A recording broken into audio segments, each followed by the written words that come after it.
Another ordinary day in Manchester in December.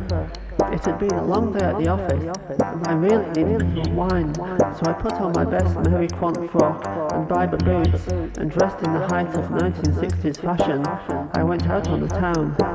And that was when I met this couple that I had never seen before. He was wearing his best clothes, with his blue suede shoes and his hair slicked back. She wore shiny patent leather boots and had dark hair which looked kind of like it might be a wig. They introduced themselves to me as Ian and Myra. They told me it was one of those special days. They told me that they'd seen me down the pub the other week and asked me if I wanted to come back to their place to drink some East European wine. She told me they had a car just around the corner and it wasn't too far back to their place in Hyde, and if it got too late I could always stay the night. Ian Brady and Myra Hindley, they were very friendly. Ian Brady, Myra Hindley, they were very friendly. So I got in the car with them and went back to their place. We went inside and sat on the sofa. They turned on the TV and it was Top of the Pops that was on, presented by Jimmy Savile.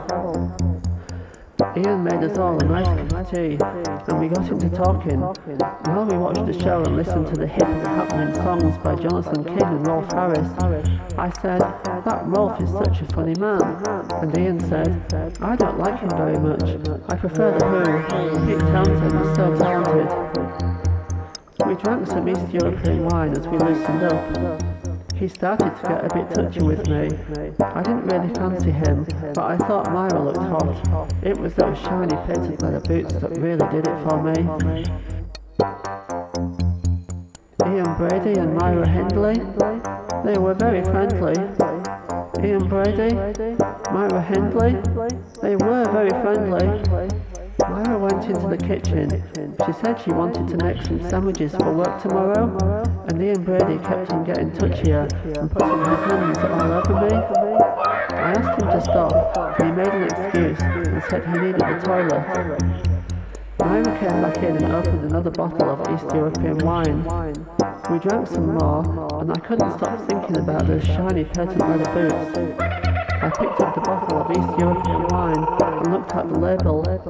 It said on it, "Produce of more than one country." I said, "This wine is made from the dregs of the wines of Europe." Then Ian came back in holding this old piece of cloth. As he moved it towards my face, he said, "I just found this rag under the sink. Do you think it smells of chloroform?" Ian Brady and Myra Hindley, they were very friendly. Ian Brady, Myra Hindley, they were very friendly. When my head stopped spinning, I found myself looking at a map of the road network of Greater Manchester, and then I realised I was on my back and looking at the cracks in the ceiling. I said, "Ian, why have you tied me spread eagle on the bed?" There was no reply.